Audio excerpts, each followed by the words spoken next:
Bonsoir à toutes et à tous et bienvenue pour cette cinquième émission de 100% Bourges FC. Merci d'être fidèles à cette émission. Ce soir, on a un programme qui est de nouveau bien chargé et intéressant. On reçoit à nouveau Sandrine Jacquet qui va nous dire quelques mots tout de suite, et en compagnie d'Alain et de Jean-Michel Pinon. Nous allons recevoir Eugénie Vallée. Après, nous allons recevoir Antonin du Berry républicain, journaliste, je cherche son nom, Bisson. Voilà. Et nous allons être rejoints normalement par William Charras. Non, Maxime. Décidément, j'ai pas de chance ce soir avec les gens. Charras, qui est préparateur physique du club. Et on va faire dire aussi quelques mots à notre ami Jackie Touzé, qui est intendant, on va dire, peut-être chez les filles. Sandrine, son rôle? Oui, c'est ça. C'est ça. Ouais. Alors Sandrine, moi je voulais te poser une question ce soir parce que c'est au dernier moment, hein, je t'ai fait venir, parce que ce week-end, tu as un week-end de libre avec tes joueuses. C'est que parce que tu as estimé que c'est un week-end de repos, ça fait du bien, ça leur change la tête, ils prennent l'air, si j'ose dire. Oui, alors on est sur une série de 7 week-ends travaillés, on va dire, travaillés.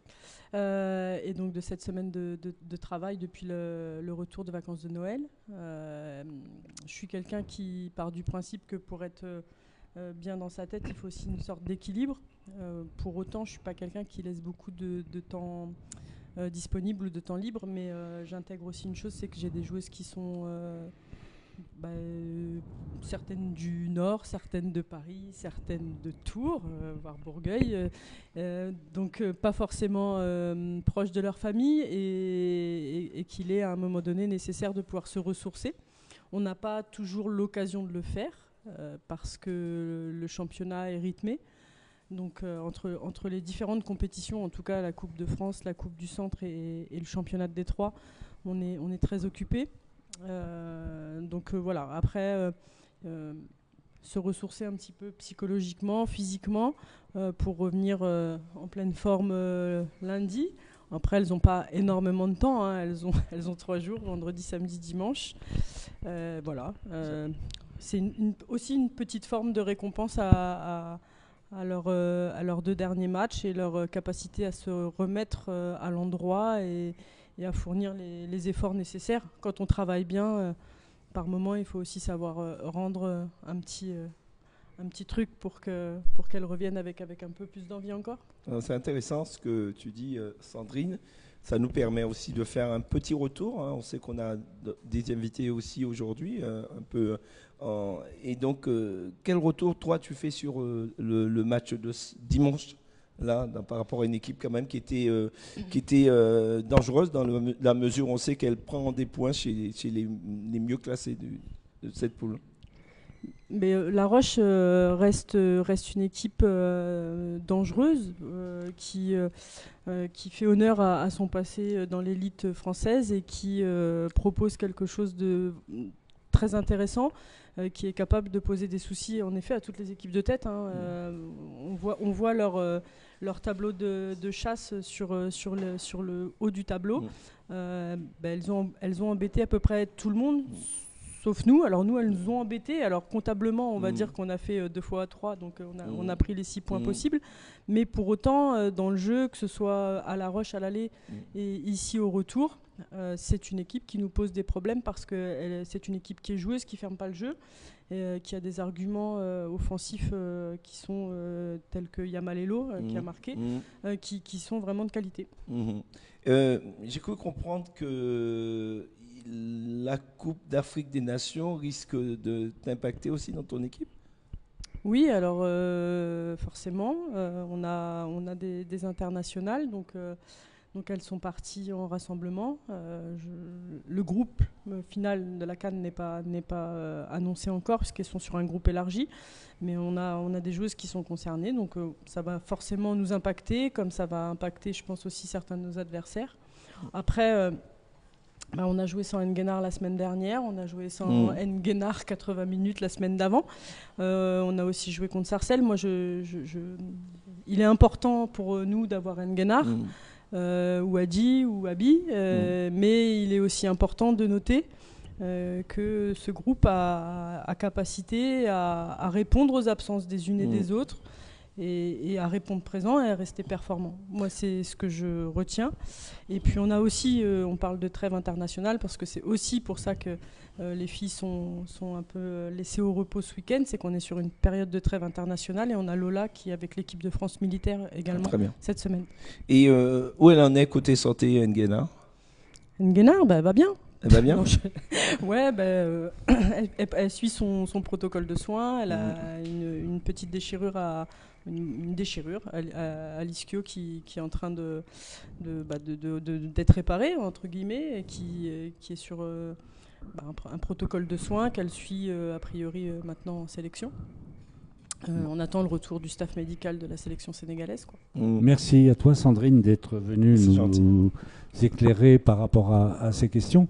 Puis comme on n'est pas des gens qui ne sont pas sérieux, on va quand même te souhaiter un joyeux anniversaire en te offrant un petit totem du symbole des sirops de la ville de Bourges, Monin.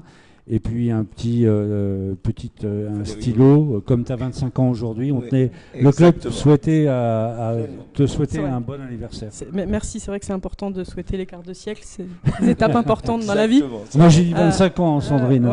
Toi tu recules, non, mais bon, voilà, après il faut... Je vous remercie. Bon, par contre, je retiens Thierry que tu m'avais dit quand même que tu étais un gars sérieux et qu'il n'y aurait pas d'histoire d'anniversaire, mais bon. Merci à toi. Merci à vous. Merci à vous.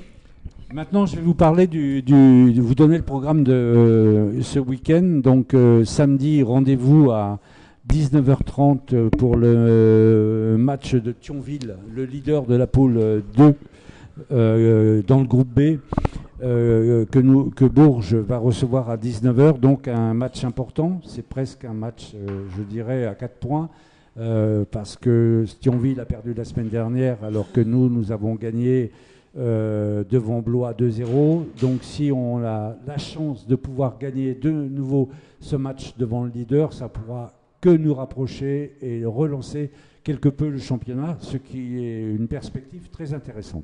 À cette occasion, lorsque vous allez acheter votre billet pour le match contre Thionville, il vous sera remis une place qui vous est offerte pour le match contre Saint-Privé qui aura lieu le 14 mars, je crois, si ma mémoire est bonne.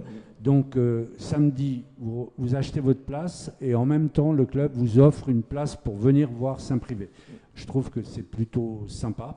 Donc venez nombreux voir l'équipe première samedi soir, c'est très important pour le club et pour les couleurs de notre club. Tu as donné l'heure, Thierry ? 19h30, j'ai dit, donc au stade Jacques Rimbaud.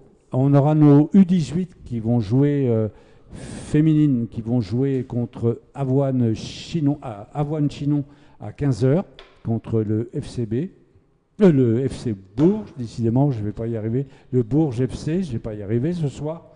Nous aurons notre équipe qui va jouer les U18 en la coupe Gérard Pichonnat à Lurie contre Mehun-Fouessy, l'entente Mehun-Fouessy à 14h au stade André Poitrenou. Nous aurons le Critérium des 13 ans qui va se dérouler samedi aussi à Bourges contre Saint-Florent. Donc à 14h au stade de Jacques Rimbaud. L'entente Saint-Florent, Lunerie-Rosière. Oui, mais ça je ne l'avais pas. Et donc dimanche, un grand rendez-vous aussi important pour l'équipe de Dévillers-Mérapty qui va recevoir l'équipe d'Avoine Chinon à 15h au stade Jacques Rimbaud. Match très important parce que c'est une équipe qui est sur le podium, 3e, très difficile un peu. Ouais, et donc c'est un match qui devrait être intéressant. Match en jeu. Donc 2 gros matchs ce week-end au stade Jacques Rimbaud pour nos seniors, la Nationale 2 contre Thionville à 19h30 samedi soir.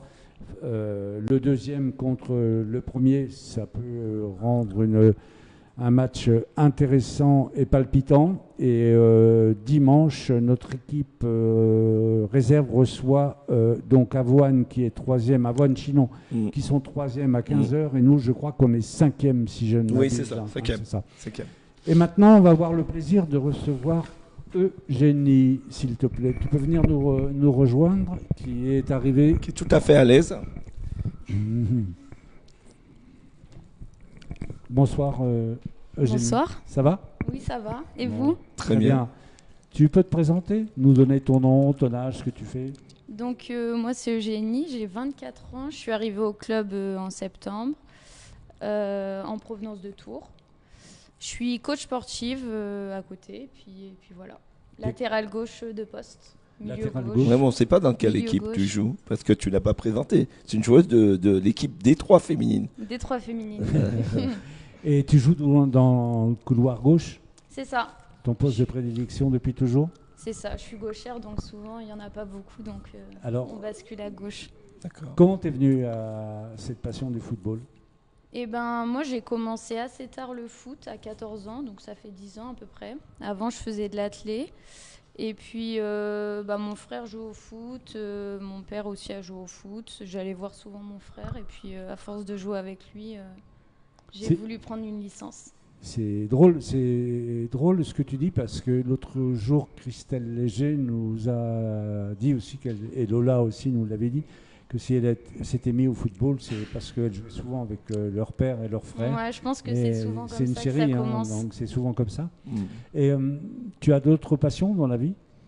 Eh ben, beaucoup le sport. Vu que je suis coach sportive, c'est sûr que le sport fait partie de ma vie. Après, le foot me prend beaucoup de temps, mais sinon, j'adore passer du temps avec mes amis, ma famille, et puis voilà.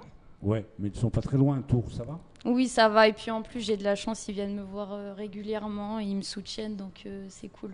Alors, comme tu es coach, tu as une adresse où on peut te joindre si des internautes veulent te joindre pour te contacter, pour que tu puisses leur donner des cours, ils peuvent te joindre sur une adresse mail? Oui, j'ai une adresse mail. Tu t'en souviens pas? Si. C'est eugénie.valet1@gmail.com. Comment t'écris Valet? V-A-2-L-E-E. Voilà. Pas d'accent sur l'adresse mail. Merci. Et tu te sens comment dans cette équipe de Bourges? Eh ben, je me sens très très bien. J'ai été très bien accueillie par le club, par les joueuses. Franchement, ça se passe super bien. Je suis très heureuse d'être ici. Les résultats qui suivent aussi. Donc c'est cool. Je venais pour jouer en D3. Si l'année prochaine, on peut monter en D2, ça sera encore mieux. Alors, on a développé pas mal de choses déjà. Je voulais passer sur cette question d'affinité dans le groupe. Quels ont été tes premiers contacts avec Bourges? Comment ça se fait? Comment tu démarques ici? C'est un peu particulier parce que du coup, Tours et Bourges, pendant quelques années, on se tirait un peu la corde pour monter en D3 quand on était en R1. Et puis, Sandrine, quand elle a appris que le Tours FC, malheureusement, avait disparu, m'a contactée, elle m'a présenté le projet. Je suis venue faire quelques séances et puis c'est vraiment un projet qui m'a intéressée. Et puis, je me suis dit, c'est parti. Et alors, là, tu joues beaucoup. Tu joues beaucoup. T'as pas de concurrence à ton poste? Après, on a toujours de la concurrence parce qu'à ce niveau-là, la plupart des joueuses peuvent jouer à peu près à tous les postes. Donc, faut toujours se faire sa place sur le terrain. Après, ma place, elle n'est pas gagnée non plus. Je travaille toujours pour l'avoir. Justement, donc là, tu rencontres un championnat que tu connaissais pas puisque tu joues en régional.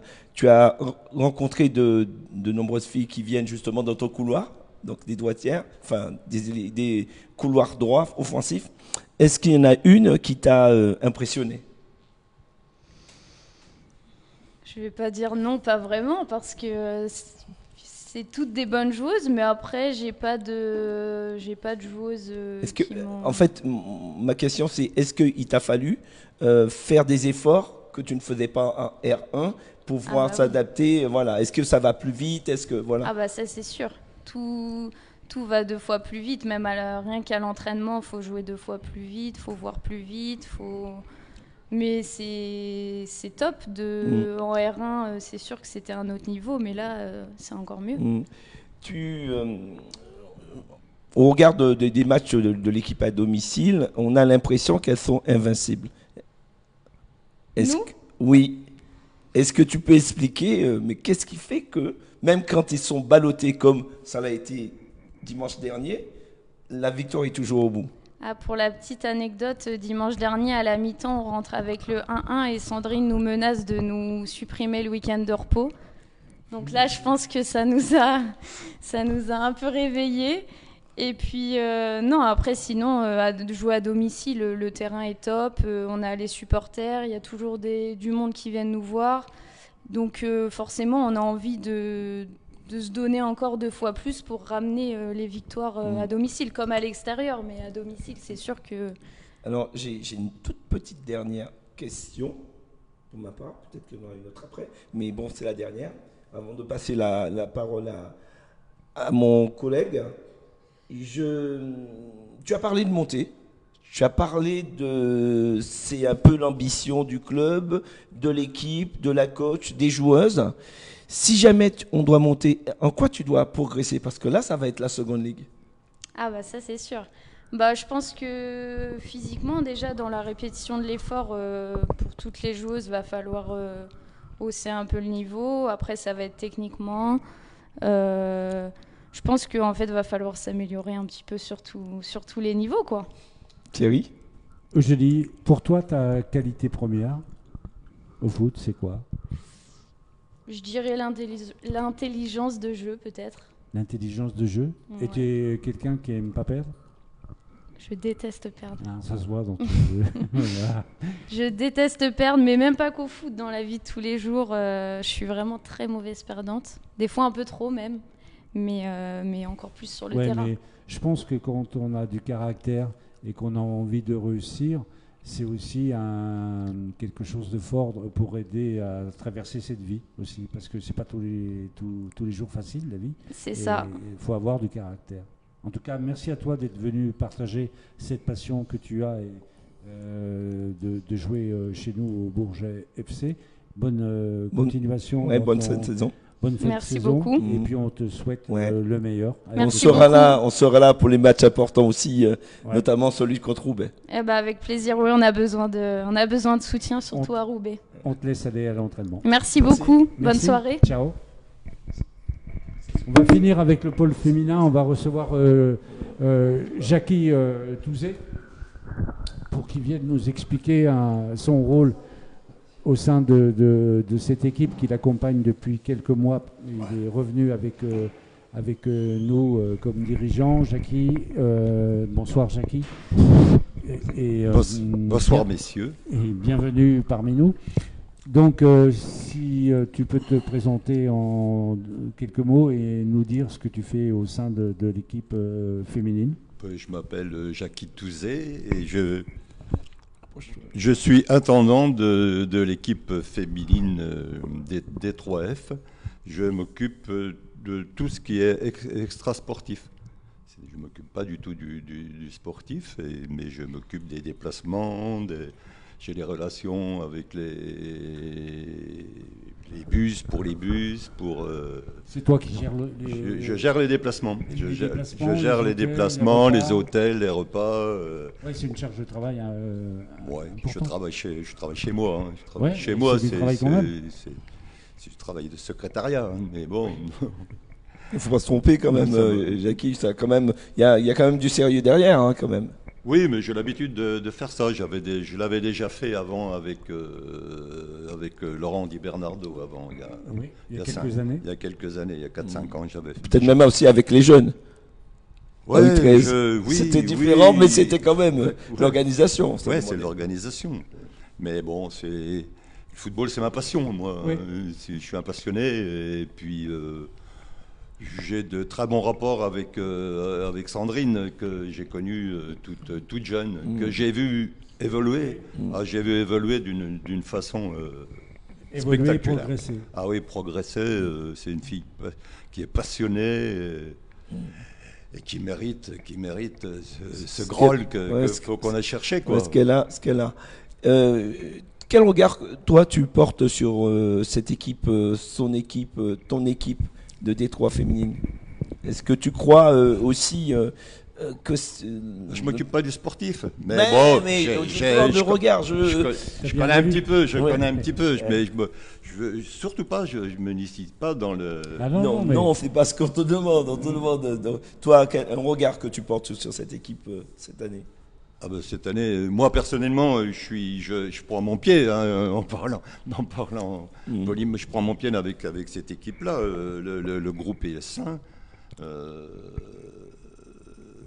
Même dans la difficulté, on a en ce moment, bon, c'est un petit peu moins bien, on a un peu quelques difficultés, mais les filles sont des gagneuses et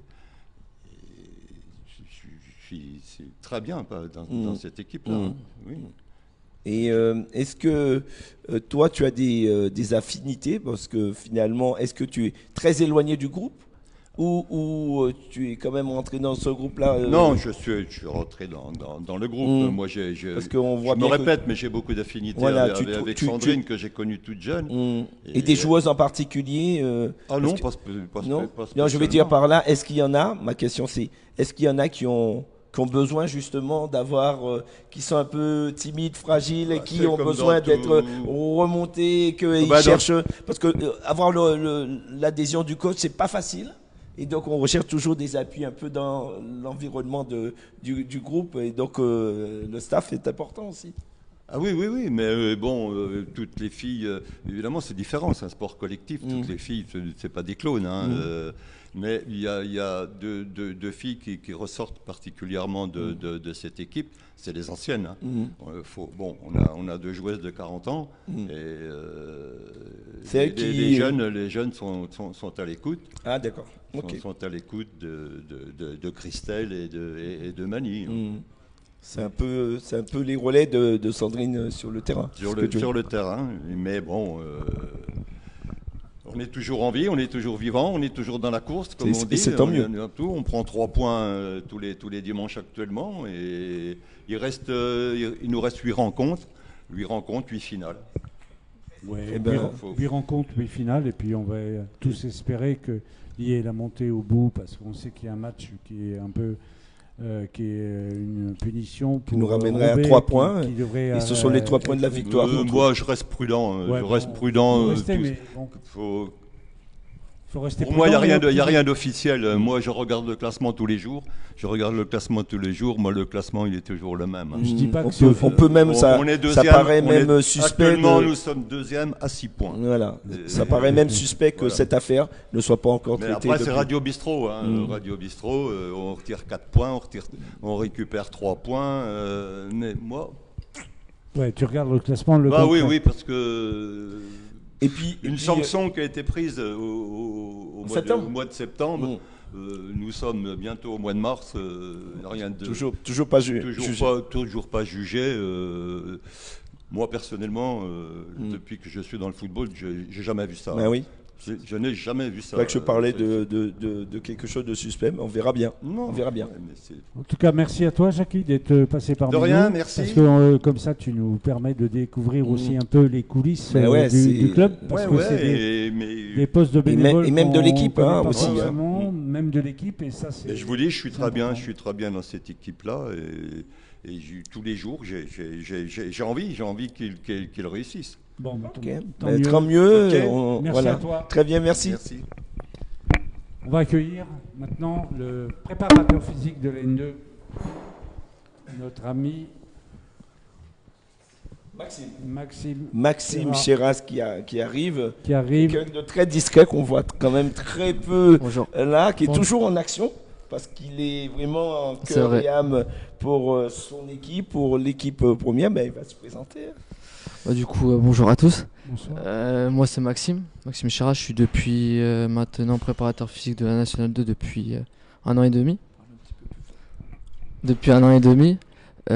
Du coup, j'ai effectué des études universitaires, donc c'est-à-dire une licence TAPS, entraînement sportif à Dijon. Ensuite, je me suis orienté sur un master EOPS, entraînement optimisation et performance sportive 1 et 2 à Dijon. Et ensuite, j'ai travaillé durant 2 saisons à l'ASC Saint-Apollinaire, c'est un club partenaire du DFCO, où j'ai plusieurs casquettes d'entraîneur, de préparateur physique et j'ai réalisé plusieurs projets là-bas. Et du coup, depuis juillet 2024, depuis juillet 2025, pardon, je suis au Bourges FC. Oui, et au Bourges FC, donc, serait intéressant que tu nous expliques et que tu expliques aux internautes, c'est quel est aussi ton rôle quand, par exemple, tu as, en début de saison, je présume que tu parles de la préparation avec le coach qui te demande Exactement. des choses spécifiques, ou toi, tu es à même de lui présenter un programme pour faire des choses. Comment ça se passe? Comment ça se déroule? Ça se fait, c'est tout un travail en amont. Du coup, avec tout le staff et surtout avec le coach principal Romain Révelli, on a travaillé en amont, on collabore, on communique beaucoup ensemble, notamment sur la prépa estivale. Et c'est un travail sur 2 mois. Sur 2 mois où on doit respecter une planification programmée en amont. Et du coup, on est plutôt accentué, par exemple, sur les premières semaines, sur le volume de travail surtout axé sur l'endurance pour que les joueurs regagnent un petit peu sur l'aspect cardiovasculaire, et après on tend plus sur l'intensité et des efforts intermittents que demande le football, la répétition de sprint à haute intensité, des choses comme ça. Mais pour répondre à votre question, c'est surtout un travail en amont effectué surtout avec le coach principal. Je lui dévoile un petit peu mes idées, mais lui aussi il a ses idées dues à son expérience qui me fait progresser quotidiennement, mais du coup c'est un travail en équipe. Oui, c'est un travail d'équipe. Et comment tu arrives à déterminer qu'un joueur, par exemple, connaît une baisse de régime, et toi, tu le ressens, j'allais dire, par quel aspect de comportement il peut avoir, parce que ça, c'est normal aussi, on ne peut pas être à 100% pendant toute une saison. Et quel est ton rôle à ce moment-là par rapport à lui, garçon qui peine un peu physiquement, tu le prends à part? En fait, c'est surtout de l'humain au tout départ. Par exemple, un joueur, il va me dire un petit peu son ressenti, ses douleurs. Donc c'est un aspect aussi un peu, ça parle d'ici. Mais on marche beaucoup. Les joueurs, ils ont en capacité, ils incorporent, en fait, ils ont un GPS sur chaque match et sur chaque entraînement. Et ça me permet de gérer un petit peu le contrôle de la charge d'entraînement et de prévenir des blessures. Et admettons un joueur, un milieu de terrain qui a 1 kilomètre de moins sur chaque match, il est en baisse de régime et en baisse de forme. Donc on peut voir surtout sur ces données-là, sur les données GPS. Après, c'est aussi le contact humain. Il va me dire s'il a mal, des douleurs, donc on va faire un travail en salle. Mais c'est surtout avec ces outils-là, mais aussi surtout aussi en amont. Sur la préparation estivale, on a effectué des tests médicaux en lien avec le staff technique et le staff avec le kiné. Sur le centre médical de Saint-Douchard, où ils ont effectué des tests physiques, athlétiques, et on a pu déceler des choses, des blessures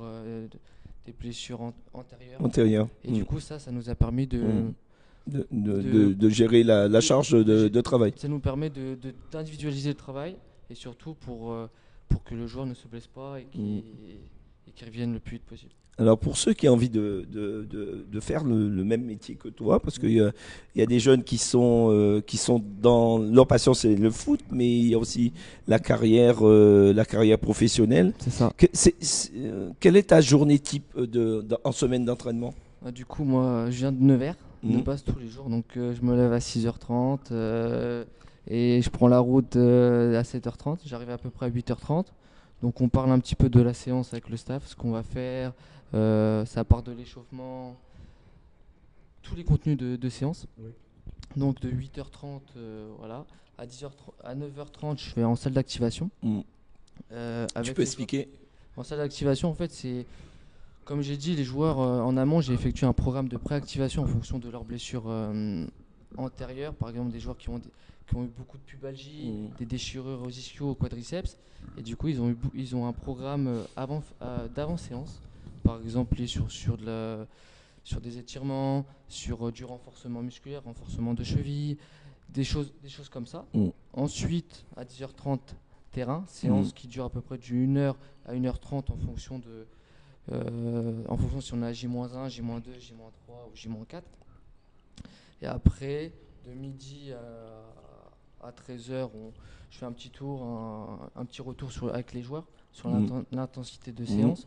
Par exemple, si un joueur il a eu du mal, il se sent très fatigué, et ben, je vais prévenir le coach. Et ensuite, de 13h jusqu'à l'après-midi, jusqu'en fin d'après-midi, on parle de la séance, de ce qui a été, de ce qui n'a pas été, et de parler aussi de la prochaine séance. J'avais une question justement, et je me disais que des fois, certains joueurs, est-ce qu'un joueur peut cacher une blessure? Et quelle est ta position aussi par rapport à ça, à la composition Moi, je touche pas à la composition. Non, mais je veux dire par là, toi, tu es obligé de prévenir le coach. Il y a une sorte de confidentialité, mais aussi, comment dirais-je... En fait, on a une... Déjà, il faut instaurer un climat de confiance. Voilà, c'est ça, une confiance. Comme ça, il va me faire parvenir ses doutes, ses douleurs, son ressenti. Comme ça, je vais en parler un petit peu au staff médical. Et ensuite, on va parler après ça au staff technique. Et après ça, on va prendre la meilleure décision possible pour soit l'entraînement ou soit le match. Alors, on voit aussi que c'est un choix aussi de ne pas être exposé d'un point de vue médiatique. Parce que, en fait, est-ce qu'on peut dire qu'un préparateur il travaille beaucoup dans l'ombre? C'est exactement ça, on travaille dans l'ombre. Après, c'est un travail qui prend... Et ça te plaît, quoi, je veux dire? Moi, depuis tout petit, je voulais travailler dans le monde du sport et surtout dans le monde du football. Et surtout, là, quotidiennement, vivre avec des joueurs, avec des entraîneurs, un staff technique, un staff médical, pour moi, on est privilégié. On va recevoir tout à l'heure Antonin. Et en fait, les journalistes s'intéressent beaucoup à l'activité aussi des prépas, notamment plus que l'équipe monte aussi les niveaux. Quand on va arriver au statut professionnel, quand il y a un certain nombre de blessures constatées sur les joueurs, et ben là aussi le prépa va être mis à la lumière. Est-ce que c'est ce que tu envisages justement, puisque le club, l'équipe cherche à monter? Après, je parle pas d'objectif sportif, mais moi, mon rôle principal, certes, c'est d'amener les joueurs à être à 100% sur le jour de la compétition, optimiser les performances, à développer les qualités physiques des joueurs, force, vitesse, et surtout que le coach et tous les joueurs à sa disposition. Aussi, pour rebondir sur ça, je fais surtout un travail sur les blessés aussi, sur la séance en lien avec le kiné.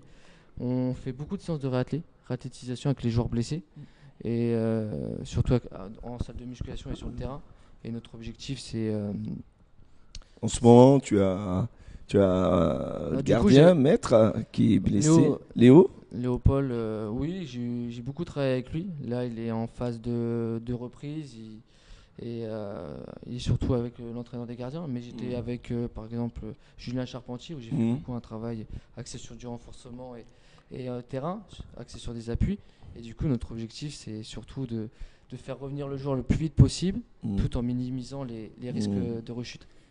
Alors, pour tout te dire, on avait demandé à Ibrahim d'être le dîner pour être parmi nous ce soir.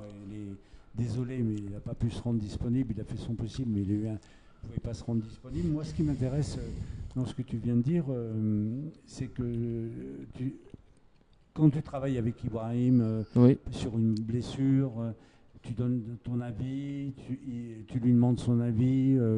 C'est comme avec l'entraîneur, quoi. Tu partages, tu échanges.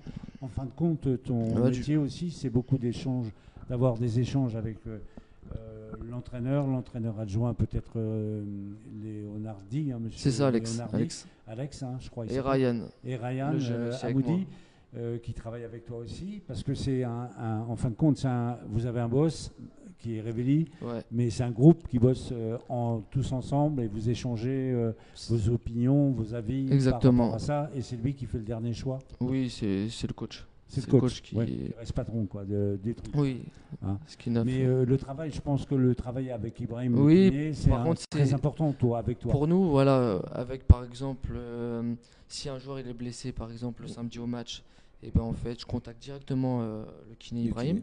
Et ensuite, Ibra, il a un cabinet à Bourges. Et du coup, on reçoit souvent, il a beaucoup de créneaux disponibles l'après-midi, qui est privilégié aux joueurs de la N2. Du coup, comme ça, je le mets en relation. Après, Ibrahim, il me fait un diagnostic. de ce que le joueur a. Soit il doit passer une IRM, une échographie, et à la suite de ça, à la suite des résultats, on se met en contact en fonction s'il y a un travail à faire sur du renforcement en salle, qui est plutôt... comment dire, c'est un travail de renforcement en salle, mais c'est surtout en fonction de l'IRM, s'il y a quelque chose ou pas. Et du coup, après, on se met en relation avec Ibra là-dessus. D'accord. Maxime, tu es très... Enfin, on sent que tu es passionné, un passionné par ton métier et un passionné par le football aussi. Mais dans ton métier de préparateur physique, moi, j'ai une question qui me vient là à l'esprit. Est-ce que tu n'as pas envie de toucher au mental ? C'est différent, on est bien C'est d'accord. différent, c'est quelque chose de complètement différent que le physique. Oui. Le mental, c'est un élément aussi important pour la performance pour les joueurs. Et le mental va...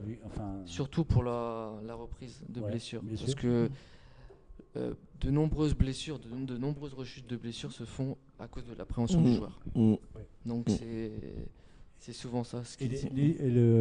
La confiance en soi aussi, la peur de retrouver le rythme, d'être au bon niveau, etc. Après, j'essaie de les motiver. Donc, les matchs. Donc tu en fais un peu. Oui, par exemple pendant les matchs, au cours du match, je fais souvent les échauffements au cours du match des joueurs. Il y a des joueurs peut-être qui peuvent être frustrés, voilà, mais j'essaie de faire passer le message autrement que du coach, avec mes mots. Bien sûr. C'est pour ça que c'est important aussi. Et du coup, j'essaie de les motiver à 100%. Est-ce que donc tu as quelques affinités, comme je posais la question tout à l'heure, avec certains joueurs, je ne te demanderai pas lesquels, hein, mais est-ce que ça existe ça ? Parce que tu sais, il y a des joueurs qui sont justement un peu frustrés de ne pas jouer, de ne pas démarrer, ces choses-là. Et donc, ils ont besoin plus d'être poussés pour que quand ils entrent sur le terrain, ils soient... Pour moi j'essaie d'être au même niveau que pour chaque joueur. Voilà, je suis jeune, donc j'essaie d'instaurer ce climat de confiance avec tous les joueurs. Mais j'aime bien aussi mettre ce côté barrière avec les joueurs. Le respect il doit être quand même là. Exactement. Si par exemple pour une séance de travail, je dis quand ça va pas, mais quand c'est le travail, c'est le travail. Même si je suis jeune, j'essaie de mettre un cadre. Oui, mais la jeunesse n'empêche pas le respect. Exactement. Voilà, on est tout à fait d'accord. Et puis... toi, tu veux faire vraiment carrière dans ton métier, c'est ta passion. On sent que et à Bourges, il a dit à Bourges aussi. Ouais, il veut faire carrière à Bourges. Tu es fier d'être à Bourges ? Je suis fier d'être à Bourges. Je suis depuis maintenant une saison et demie à Bourges. J'ai vu que le club a évolué dans tous les domaines. Vivre quotidiennement de cette passion et du foot, c'est... Pour ma part, à chaque fois que je viens ici, j'ai le sourire. C'est notre terrain, notre bureau, c'est le terrain de foot. Et depuis tout petit, j'ai voulu faire ça. Et surtout avec, par exemple, les coachs qui sont venus. Romain Réveillé, il m'a beaucoup appris par son expérience. Il a mis beaucoup de professionnalisme dans le club. Et il a mis son expérience pour nous, les jeunes, et franchement, je le remercie beaucoup. C'est important, j'espère qu'on lui fait une petite dédicace à Romain. Voilà. Franchement, chaque fois, on lui envoie un petit message. Et après aussi, le club est derrière nous, il est derrière nous. On a une nouvelle salle de musculation qui a été inaugurée en octobre. On a des bons terrains d'entraînement. On a des très bons terrains d'entraînement. L'équipe technique du service technique, espace vert, franchement, ils font un boulot monstre. Et même le terrain honneur. Et on a tous les outils pour réussir. Un stade, il y a des équipes qui jouent au-dessus, qui rêveraient de jouer dans les mêmes, installations. Moi, un jour, j'ai souvenir quand l'équipe de Lens, qui était en D2, sont venus jouer ici. Ils ont écarquillé les yeux, si j'ose dire, quand ils ont vu les installations, parce qu'ils s'étaient étonnés de voir ça. Mais il y a aussi une chose que tu as dit qui était très intéressante tout à l'heure en disant que tu avais beaucoup appris auprès de Romain Révelli depuis que tu es arrivé, enfin depuis qu'il est arrivé plutôt. Mais est-ce que toi, tu as le sentiment que Romain a appris des trucs avec toi? Je pense d'un côté, des fois je lui... C'est un échange, hein? Oui, c'est un échange, des fois à la fin des séances d'entraînement.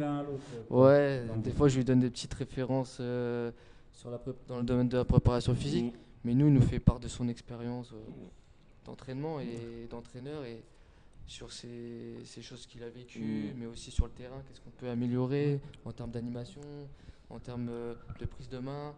Et c'est bien d'avoir un retour aussi quotidien. Justement, tu arrives à bien comprendre parce que si j'ai bien entendu tes premiers mots dans l'entretien, tu as parlé, tu es diplômé aussi dans le domaine d'entraînement. Tu as des diplômes d'entraîneur? Oui, j'ai passé à l'AS Saint-Apolline Football, c'était un club de National 3 qui est maintenant régional. Et voilà, j'ai passé mon brevet de moniteur de football, le D'accord, BMF. Okay. Donc voilà, mais maintenant je suis et de ce côté-là, en parallèle, je me suis beaucoup intéressé à la préparation physique et je faisais beaucoup de prépa aussi au club.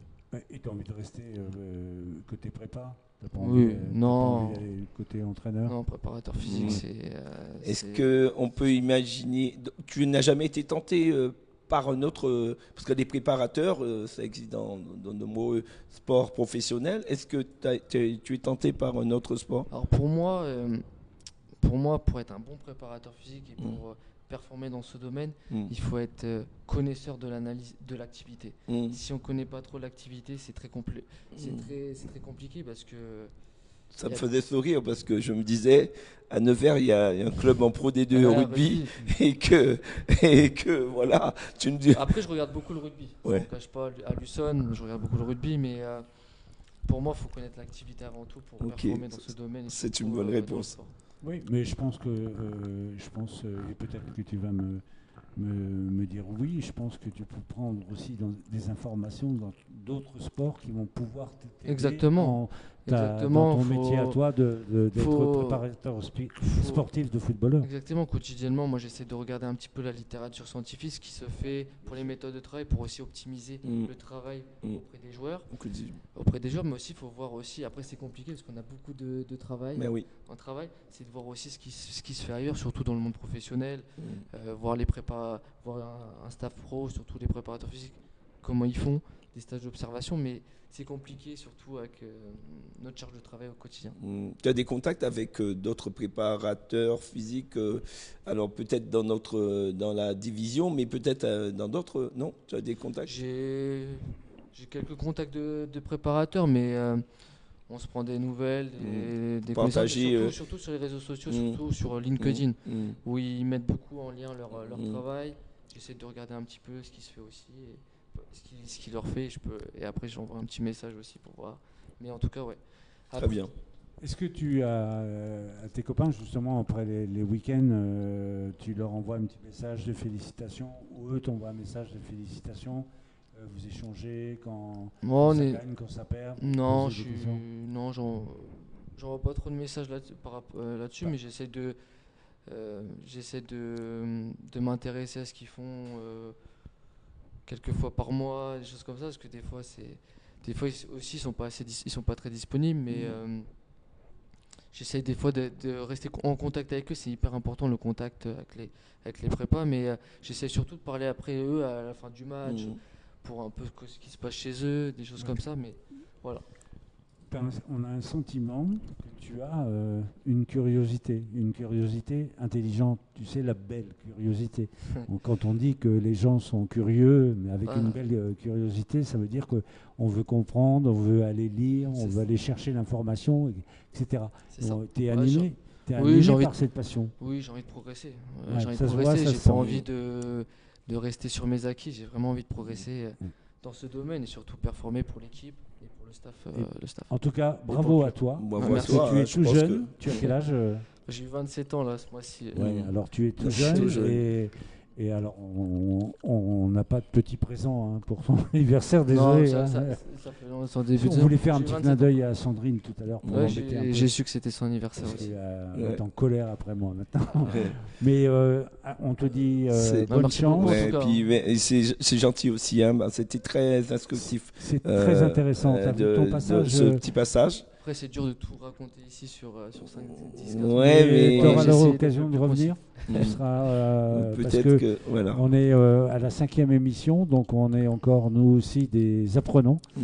et on est bien. curieux. Donc comme on est curieux, on essaye de faire découvrir le club sous différents angles Et puis comme à l'ambiance était l'internaute. bonne, toi tu reviendras forcément. Voilà. Pas de soucis. Tu ouais, sais, à c'est- la télé, on dit que les bons clients sont souvent invités. Voilà. Donc Ah, c'est merci pour en ça. tout cas. Merci. Et puis, on te dit, de ta présence. On te dit, Samedi. on vous dit à samedi, À- puis on vous dit un mot que tu connais. Hein. Mm. Mm. Voilà, pour la victoire. Espérons que la victoire soit au bout des 90 minutes au coup du sifflet final Mm. et que tu sois. Et tu passes ce message à tes tous copains. tes copains, Pas tous de les soucis, copains du ouais. staff. Je vais leur En dire. tout cas, Voilà. merci à toi de ta Merci. gentillesse et Merci. d'avoir éclairci Au revoir. notre attente par rapport à ta formation et ce que tu fais. Ciao, Merci, Maxime. à bientôt. À bientôt. Maintenant, on va accueillir une plume qui s'appelle Antonin Bisson, qui exerce un métier que je connais un petit peu, qui est journaliste sportif au Berry Républicain depuis quelques années, qui couvre essentiellement le football. Hein, Antonin, ta spécialité, c'est quand même le football. C'est ça, tu ne te trompes pas, Thierry. Je me trompe pas beaucoup. Bonjour, je te dis bonjour d'abord. ouais, Bonjour Alain, bonsoir, bonjour à tous. Mais oui, effectivement, je suis plutôt sur salut, le football. Antonin. Et moi, voilà, mon souhait, je t'ai invité, enfin, on t'a invité avec l'équipe ce soir pour que tu puisses faire découvrir aussi aux gens qui ne connaissent pas ce métier, aux internautes et même à des jeunes qui pourraient être intéressés de vouloir exercer le métier de journaliste sportif. Qu'est-ce que tu as fait? Alors, tu peux te présenter, nous dire ton parcours et ton cursus scolaire pour arriver à être journaliste. Je commence maternelle, collège. Non, je plaisante. Non, mais je crois que les jeunes ils ont envie de savoir un peu. Peut-être qu'à la maternelle, tu écrivais déjà des articles pour. Là, je regardais le sport déjà à la maternelle. Non, plus sérieusement. Alors c'est un métier, c'est compliqué de dire ce qu'il faut faire pour devenir journaliste parce qu'il y a plein de façons de le le devenir. Et moi, je suis ni un bon ni un mauvais exemple. J'ai pas fait d'école de journalisme. La plupart de mes collègues en ont fait. Moi, j'en ai pas fait. J'ai fait d'autres études. J'ai fait des études de sciences politiques, donc j'ai pas forcément été dans le journalisme dès la sortie du lycée. Donc ça mène à tout, la politique. Oui, alors j'ai pas fait de politique, j'ai fait des études. Ouais, mais c'est pour. Donc voilà, et ça veut dire qu'il y a un cursus qui est, quand on fait une école de journalisme, on sait qu'on fait ça, on veut devenir journaliste, on apprend vraiment un métier. Moi, c'est plus à travers des stages ensuite que j'ai découvert ce métier, que j'ai poursuivi, que j'ai eu envie de le faire et de l'exercer. Donc ça veut dire qu'il n'y a pas qu'une seule voie pour faire du journalisme. Ouais. C'était quoi le déclencheur pour toi? Je sais pas s'il y a vraiment un déclencheur. Après, moi j'adorais le sport, donc je suis rentré dans le journalisme par le sport. Et ensuite, j'ai fait un stage dans un journal qui s'appelle La Montagne à Clermont-Ferrand. Voilà, et au service des sports, où voilà, ça s'est super bien passé. J'ai adoré ce que j'ai fait, j'ai adoré les gens que j'ai rencontrés à cette époque. Et donc voilà, d'un stage qui s'est bien passé, s'en sont suivis ce qu'on appelle des CDD, des contrats d'été, etc. Et puis ensuite une embauche à Auxerre, toujours dans le groupe Centre France en fait. Et je suis arrivé à Bourges moi en 2018 au service des sports de Bourges. Je me plais à Bourges, oui. Je suis là depuis 6 ans, donc oui, je m'y plais bien. Ouais, je m'y plais bien. Ouais. Et puis en plus, tu as beaucoup de matière à travailler parce qu'il y a une équipe de foot qui joue les premiers rôles en National 2. Enfin, il n'y a pas que le Bourges FC, il y a aussi plein d'autres clubs. Bien sûr, à Bourges, et nos amis qui ont d'autres clubs.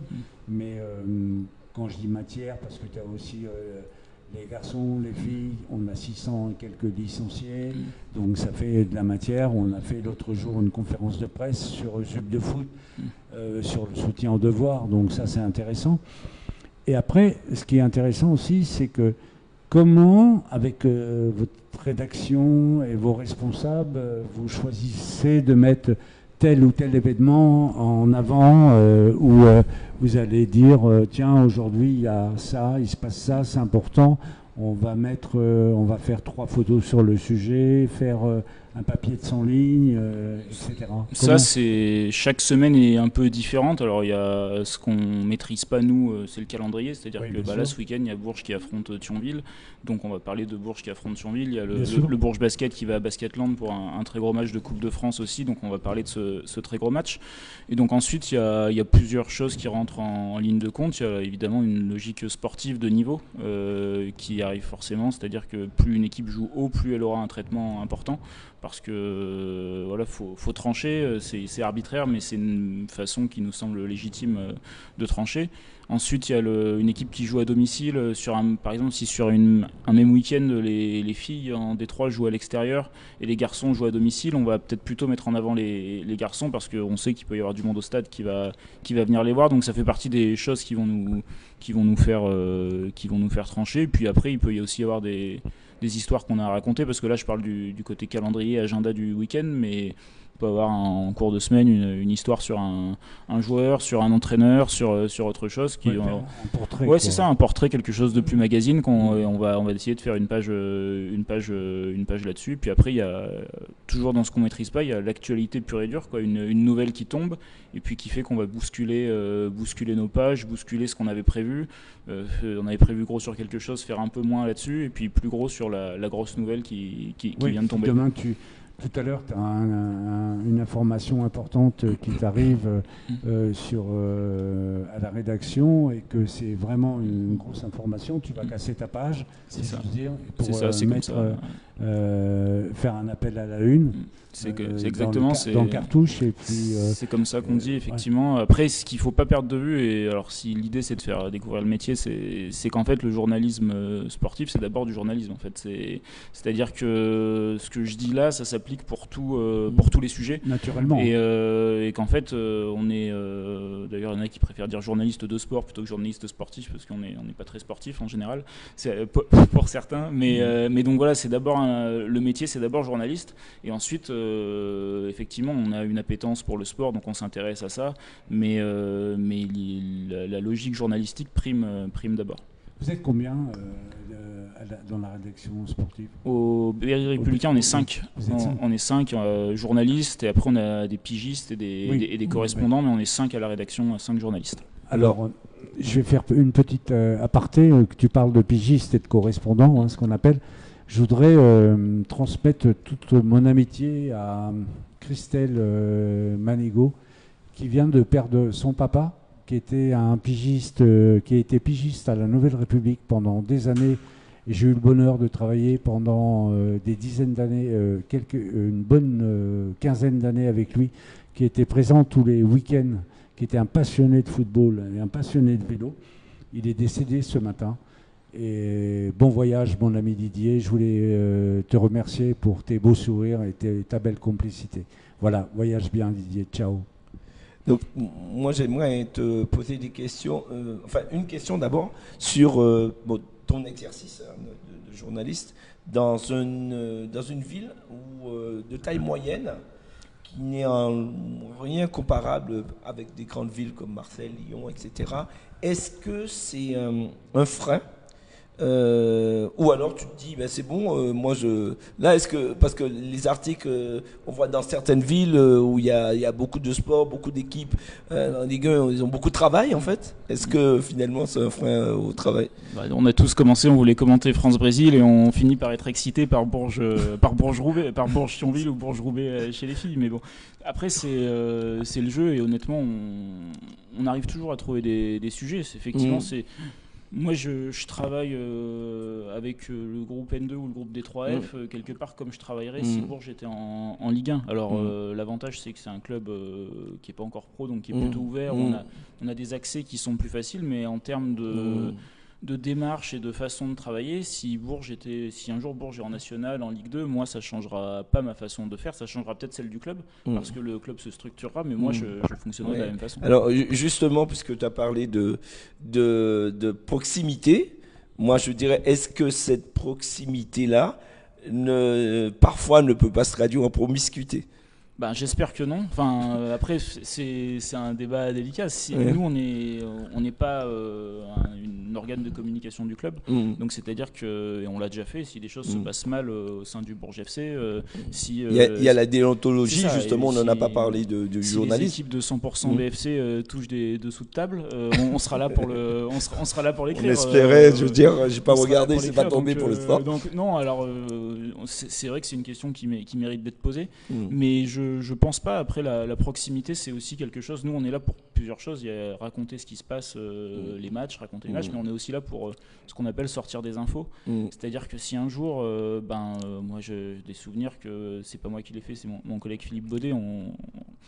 Salut s'il nous regarde, mais sur l'affaire quand Sadio Mané est arrivé au club, le timing de publication de Berry Républicain qui dit que Sadio Mané va arriver n'est pas forcément celui que le club aurait voulu. Quand Laurent Di Bernardo est limogé par le club, on a ce qu'on appelle des sources. Des sources qui nous indiquent qui sont là, Antonin, je sais pas si tu es au courant, mais c'est fini. Donc on est là aussi pour sortir ça, et le club aurait peut-être aimé que ça sorte un peu plus tard ou que ça soit dit différemment.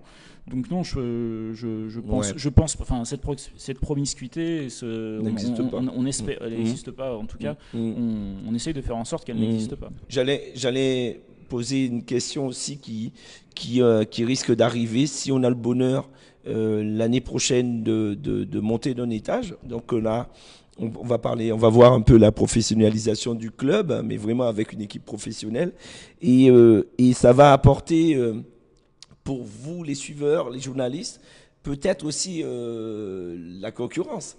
Parce que les médias vont sans doute venir beaucoup plus. Et donc, vous êtes le seul organe de presse écrite là, sur le territoire. Oui, alors après, très sincèrement, je ne pense pas que l'équipe ou qu'un journal se crée si les filles montent en seconde ligue ou que les garçons montent en national. Il y aura plus d'intérêt, c'est sûr. Alors, aujourd'hui, il y a plein de médias qui s'intéressent au foot, donc effectivement, ça... On voit déjà samedi dernier, avec la venue du derby contre Blois... Voilà. C'est sûr, il y avait du monde. Alors, je vais pas faire comme les joueurs et dire qu'on craint pas la concurrence, mais en fait, il peut aussi y avoir une émulation positive, avoir plus de médias qui s'intéressent, donc plus d'idées de sujets, plus de choses à faire. Donc, quelque part, plus il y aura de journaux, de télé, de médias, et à la limite, tant mieux pour le club, tant mieux pour le foot à Bourges. Pour en revenir au match qui nous intéresse dans les 3 jours qui arrivent, Antonin. Samedi, Bourges va jouer Thionville. Thionville qui est premier depuis le début de la saison, qui a connu une période faste avec 11 victoires de suite. Là, Bourges connaît un début de saison enfin pas début de saison, mais un début de 2026 plutôt intéressant parce qu'ils n'ont pas perdu de matchs, ils ont fait des matchs nuls, on a gagné samedi contre Blois. Sur les 6 derniers matchs, 4 victoires et 2 nuls. Voilà, pas de but encaissé, c'est quand même une force aussi. On peut tous croire en la qualité de cette équipe de Bourges pour battre Thionville qui est moribond, malade un peu en ce moment quand même. Ils connaissent un peu quelques problèmes. Ils se sont fait battre chez eux, je crois, samedi dernier. Ils viennent de perdre 2 matchs. Je crois qu'ils ont enchaîné 2 nuls et 2 défaites. 2 nuls, 2 défaites. L'avantage qu'ils ont, c'est qu'en ayant 11 victoires de suite, on peut se permettre d'avoir 2 nuls et 2 défaites. Et effectivement, si on regarde les dynamiques, Bourges semble en meilleure forme que Thionville. Après, je pense qu'il ne faut quand même pas perdre de vue le classement. Quand on regarde le classement, il y a 7 points d'écart et Thionville a un match en moins. Alors certes, c'est le premier contre le deuxième. Mais, enfin, je ne veux pas du tout casser le rêve des gens qui nous regardent. Mais pour moi, le championnat de Bourges, pour l'instant, c'est Dieppe qui est derrière. Il y a 7 points d'écart avec le premier, mais il y en a 7 aussi en dessous avec le 11e. Donc en fait, on voit qu'il y a une équipe qui s'est détachée et qu'ensuite, c'est très serré. Donc je pense que Bourges peut gagner ce match. Enfin, Bourges a prouvé sur les derniers matchs, ils ne prennent pas de but. Je pense que c'est une équipe qui peut battre tout le monde. Mais avant de réfléchir à relancer le championnat, essayer d'aller chercher Thionville, faut s'affirmer comme un vrai deuxième, essayer de créer un écart avec le troisième, le quatrième et devenir le deuxième de cette poule pour ensuite pouvoir chercher à être premier. À mon avis, c'est ça la logique, mais ça n'empêche pas que c'est une super affiche. Voilà, ce qui s'est passé ces dernières semaines sur les derniers matchs incite plutôt à l'optimisme, en tout cas à avoir envie de regarder ce match avec un peu d'appétit quand même. Oui, et puis, alors évidemment, tous les supporters que nous sommes, même si on essaye d'être lucide, et les supporters qui vont venir, qui nous regardent et qui vont venir samedi dans les travées du stade Jacques Rimbaud, rêvent bien naturellement d'une victoire, mais je partage son analyse où il faut d'abord bien asseoir sa deuxième place, créer l'écart avec le troisième avant de s'attaquer aussi à l'équipe du dessus mais je pense que psychologiquement, moi c'est mon avis mais je peux me tromper, que si on bascule avec une victoire samedi soir, c'est psychologiquement pour nous ça va être très intéressant, et pour Thionville, pour Thionville, ça peut leur mettre un coup derrière la tête quand même. C'est sûr, mais là encore, je veux surtout parler de Bourges, c'est-à-dire qu'effectivement, c'est très intéressant pour Bourges parce que on basculerait vraiment dans encore un match supplémentaire, encore une victoire, encore des points. Et la bascule psychologique, c'est aussi sur les futurs adversaires de Bourges. Bien sûr. Parce qu'on le voit, on l'a vu, une équipe comme Blois, aujourd'hui les équipes quand elles affrontent Bourges, elles savent que ça va être très dur de marquer, donc elles attaquent finalement assez peu, elles cherchent le nul, elles essayent de jouer en contre. On a vu avec Blois qui est plutôt c'est un beau dernier, j'ai envie de dire. C'est une équipe qui a 12 points, qui a très peu de points, mais qui est venue avec des ambitions pour jouer. Et au final, quand Bourges a marqué, les ambitions de jeu, c'était presque terminé parce qu'on sait que c'est très dur de mettre un but à cette équipe de Bourges et donc ça fait très mal derrière la tête. Donc un bon résultat contre Thionville, ça permettrait de poursuivre là-dessus, avec les équipes suivantes encore se disent ils ont battu Thionville, ils perdent plus, et que le ressort psychologique il soit du côté de Bourges comme il était du côté de Thionville pendant 11 matchs. C'est une équipe, je peux faire un peu de promotion pour ce qui va se dire dans le Berry Républicain ces prochains jours. Il y aura un article samedi avec Cachito Vanduka, je sais pas si je sais, qui est là-bas, qui a signé là-bas, et qui est même capitaine. Exactement, et il était un des acteurs de la montée du Bourges Foot. Il a été dans la première année du Bourges Foot 18, et donc c'est un ancien berruyer. Il est capitaine de Thionville aujourd'hui, et c'est ce qu'il m'expliquait, c'est que pendant 11 matchs, il me disait, on savait que c'était pas normal ce qui nous arrivait. À la 94e minute, il y avait un centre, ça finissait en but. Les pénaltys étaient pour nous, les poteaux ils étaient rentrants. Mais j'ai lu un article de leur entraîneur. Il disait on a le frein à main en ce moment. Donc il faut bien que la dynamique s'inverse. C'est ça. Nous, par contre, justement, on est sur une bonne dynamique, donc on verra. Le foot, c'est une question de confiance, et effectivement, ce match-là participe à tout ça. Donc on va commencer à s'intéresser à la lecture fortement demain. Dès demain dans les kiosques. Alors demain, on va faire un petit teasing, comme on appelle. Il y aura dans le journal une statistique sur le Bourges FC. D'accord. Le Bourges FC est unique en France dans un domaine. Voilà. Donc tu ne dis rien, on va découvrir ça. Laisse découvrir les lecteurs qu'ils aillent tous acheter le Berry demain pour découvrir. C'est pas acheter un offert comme les places, mais voilà. Pour la promotion des places, c'est bien parce que offrir une place pour le match de Saint-Privé, je le répète, samedi. Peut-être que le Berry pense aussi à ça. Peut-être pour un grand match, ils vont mettre aussi des journaux à distribution. C'est pas mon champ de compétences, donc. Je peux rien dire. Je vais quand même rappeler que samedi soir, donc à 19h30, le Bourges FC rencontre Thionville au stade Jacques Rimbaud, et que quand vous aurez acheté votre place, vous aurez une place qui vous sera offerte pour le match contre Saint-Privé qui aura lieu le 14 mars. Vous êtes mobilisés combien c'est un gros week-end parce que, comme je vous disais, il y a une demi-finale de Coupe de France de basket à Mont-de-Marsan, donc on aura quelqu'un qui sera à Mont-de-Marsan. On sera Philippe Baudet, je crois. Exactement, Philippe Baudet sera à Mont-de-Marsan. Il m'a dit que samedi dernier qu'il partait normalement ce week-end. Il va dans les Landes avec beaucoup de joie, Et allez, pour vous détailler le programme de tout le service, donc je serai au stade Jacques Rimbaud avec mon collègue Philippe Roch.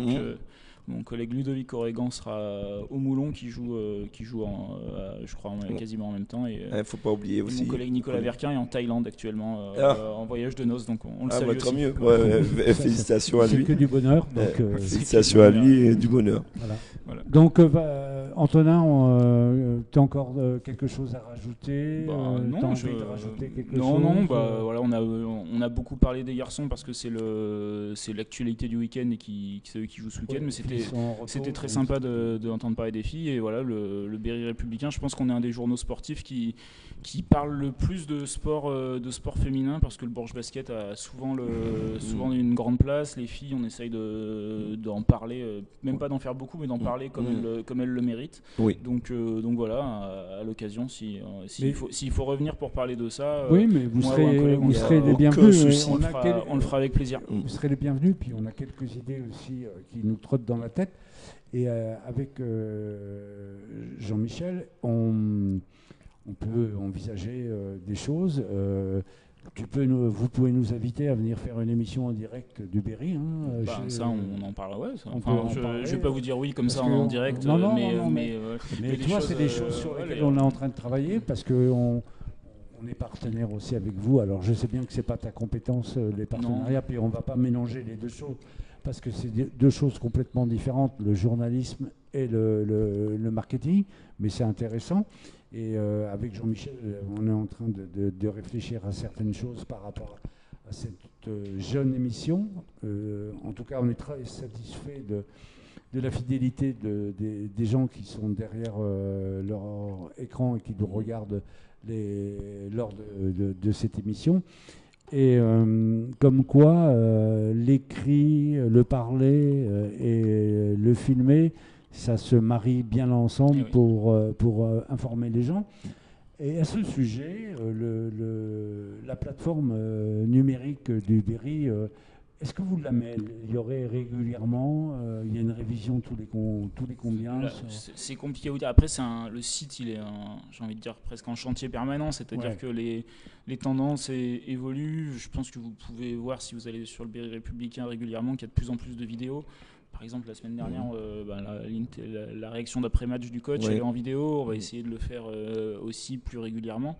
Donc voilà, ça évolue de cette manière-là, c'est-à-dire que on sait que le journal écrit du lendemain de match, où on a juste le compte rendu avec à la 8e minute il a marqué, à la 12e il a fait 6, c'est quelque chose qui suffit plus aux gens, parce que les matchs à domicile, ils sont tous à suivre en live par vos commentaires sur le site du club et sur YouTube du club. Nous, sur le Berry, c'est en live écrit où les gens peuvent suivre le match. Donc voilà, on est obligé d'aller un peu plus loin que ce qui se faisait avant avec Internet, une info qu'on aura le soir à 18h, et maintenant on la met tout de suite sur le site, et elle sera sur le journal le lendemain. Le site devient prioritaire sur le journal. Bien sûr, parce que en termes de la temporalité est différente. Bien sûr, vous valorisez l'information que vous avez pour en mettre sur le site, vous la coupez à un certain moment pour dire retrouvez-la dans le journal le lendemain. Ouais, c'est ça. Alors ça se fait automatiquement, mais effectivement maintenant le site est payant, donc la plupart des articles, pas les lives, c'est gratuit de suivre les lives du Bourges FC, mais il y a les informations, ce qu'on appelle les informations à valeur ajoutée, qui demandent un travail journalistique. Après c'est compliqué à expliquer aux gens qui parfois ont été habitués à l'information gratuite, mais voilà, on prend souvent la métaphore de la baguette de pain. On achète sa baguette de pain. Le boulanger, il fait du travail et ça coûte un peu de sous d'acheter du pain. Et le journaliste, il fait du travail et ça coûte un peu de sous de lire son article. Voilà, bien sûr, mais c'est important aussi pour... moi, je sais que personnellement, le dimanche, je vais acheter le journal parce que j'aime aussi avoir votre vision en écrit par rapport à ce que moi, j'ai pu commenter le samedi soir. Et ça me fait une information qui est complète, parce que moi, avec Alain, on va avoir un regard bien précis et on commente et on ne voit pas toujours tout, parce que c'est pas facile à faire. Et vous, vous avez un autre regard par l'écrit. C'est ça ce que je trouve Et c'est intéressant un regard aussi dans ce métier. qui est le nôtre, mais qui est aussi complété, et ça me permet de le dire à l'antenne, qui est complété aussi par ce que peuvent nous dire les coachs à la fin du match. Exactement. Que ça soit Sandrine, Romain ou même Davy quand on va voir la R1. Et c'est deux entraîneurs avec qui c'est très agréable de travailler en tant que journaliste, que ce soit Romain ou Sandrine.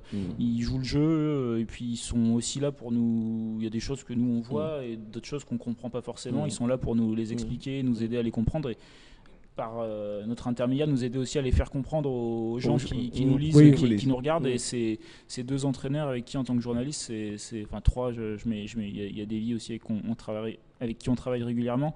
C'est vraiment un bonheur de travailler avec eux et c'est très enrichissant. Oui, et puis je pense aussi que ce qui est intéressant, ce qu'on a commencé à faire avec Zuv de foot, on va essayer de développer aussi le fait de faire voir par nos réseaux et par notre émission les coulisses du club, mais aussi mettre en valeur des choses comme ce que tu as couvert l'autre jour quand on a fait une conférence de presse avec la proviseure du collège du Grand Maude, parce que les devoirs, par contre, par exemple, c'est aussi quelque chose qui nous tient à cœur au club, et c'est important pour les familles, parce que pour pas que les enfants décrochent, etc. Et là aussi, le rôle du journaliste que tu es venu, tu as estimé que tu pouvais faire un papier, parce que c'est ton libre choix. Hein. Oui, bien sûr. Après, nous on propose, soit tu disposes, si j'ose dire. Et c'était intéressant. Moi, j'ai eu le retour intéressant parce que les gens ne s'imaginent pas parfois qu'il y a tout ce travail-là qui est fait par le club par rapport à des enfants. C'est bon, on a une belle couverture quand même avec vous, avec plaisir, avec le plaisir aussi de travailler ensemble. Et c'est vrai que on a plaisir à travailler ensemble déjà sur les lives, puisqu'on a justement cette proximité. Et puis la qualité du club est souvent couverte et bien couverte par vous. C'est un club où il y a souvent des choses à dire en plus, c'est ça qui est bien. Et chacun se respecte. Voilà. Tout à fait. Merci de Merci l'invitation. Antonin de ton passage qui fut fort intéressant dans notre émission. Et c'est un plaisir de t'avoir reçu. Je pense que toi aussi tu reviendras parce que voilà, on sent que tu es un passionné. On pourra voir d'autres chantiers, d'autres pistes. C'est un plaisir. On sent aussi que c'est un passionné. Hein, oui. C'est un métier qu'on peut difficilement faire s'il n'y a pas un peu de passion. Évidemment. Ça, je peux témoigner. J'espère qu'on a suscité aussi des envies chez nos jeunes pour ces métiers-là, parce qu'on a quand même présenté beaucoup de métiers aussi ce soir. Ouais, mais c'était intéressant parce que j'ai trouvé que Maxime, c'était très intéressant de le faire parler sur ce qu'il exerce comme activité au club. Jean-Michel, on se retrouve donc nous pour la prochaine émission, si je compte bien, le 12 mars. Le jeudi 12 mars à 18h30, comme d'habitude. Même lieu, même heure pour parler du match en avant-première du match de Saint-Privé qui aura lieu 2 jours après, donc le 14 mars. Je vous encourage donc à venir samedi soir à 19h30 au stade Jacques Rimbaud pour assister à un beau match qui devrait être de qualité entre le Bourges FC, je vais le dire, et Thionville, le deuxième qui reçoit le leader. Et vous recevrez donc une place, en achetant votre billet, vous recevrez une place pour le match de Thionville le 14 mars. Rendez-vous aussi donc. Et pour ceux qui n'auraient pas la possibilité de venir au stade, nos fidèles, vos fidèles serviteurs seront présents en live commenté. Donc pour ce match à partir de 19h25. Pour lancer le début des opérations. Voilà. Et donc, n'hésitez pas à être aussi nombreux. Aussi. Et on donne rendez-vous aussi aux supporters du club dimanche à 15h au stade Jacques Rimbaud pour voir et assister au match de la réserve qui est entraînée par Davy contre Avoine, Chinon, qui et ça promet aussi d'être un beau derby régional. Et on va dire une dernière chose à Antonin qui a quitté sa place mais qui est toujours parmi nous, qui sera bienvenu samedi soir à la mi-temps pour venir nous donner son sentiment sur cette première mi-temps. Sur cette première mi-temps. Voilà, il me reste à saluer mes deux amis et Alain et Jean-Michel. Et je vous souhaite une bonne soirée. Bonne soirée. On vous dit à samedi. Et à bientôt. Ciao.